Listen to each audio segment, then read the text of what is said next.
That's our retirement planning section, I explained calmly. We need to decide whether to increase our contributions or use that money to pay down the home equity line. The interest rate differential makes it complicated. I've been analyzing it for weeks. She looked up at me, genuine confusion in her eyes. You've been doing all this when nights, weekends, during lunch breaks. I shrugged. Someone has to manage our financial future. The first cracks of genuine respect appeared in her expression. This wasn't physical labor that she could dismiss as just hard work. This was complex, consequential decision-making that directly impacted our lives and future. There's one more thing, I added, pulling a separate folder from my bag. These are the unpaid medical bills from your mother's hospital stay last year. The insurance denied some claims, but I've been disputing them. There's an appeal hearing by phone at 2 p.m. Her hand flew to her mouth. My mother's bills. I thought those were resolved months ago.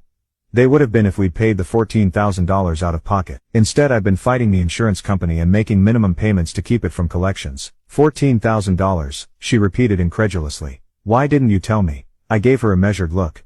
I tried 3 times. Each time you said you were too stressed to discuss it, and asked me to just handle it. So I did. A heavy silence fell between us. For perhaps the first time, she was seeing the invisible mental load I carried. Not just physical tasks or work responsibilities, but the constant grinding weight of financial management, planning, and problem solving that kept our lives from unraveling. I need to make breakfast, I said, standing up. The plumber will be here at 9 o'clock to look at the upstairs shower leak. Make sure he gives you an actual quote, not an estimate. Last time he tried to add $300 in unexpected complications. As I prepared a simple breakfast, I could see her growing increasingly overwhelmed with the portfolio contents. When her phone rang, she jumped. It's the bank, she said after checking the screen. That'll be about the wire transfer for the contractor deposit. They need verbal confirmation for amounts over $5,000. The next 4 hours were a crash course in financial management. I stayed nearby, casually completing household chores while she navigated call after call, decision after decision. When the plumber arrived, I watched her struggle to understand the technical issue with our water pressure regulator, something I'd researched extensively before scheduling the appointment.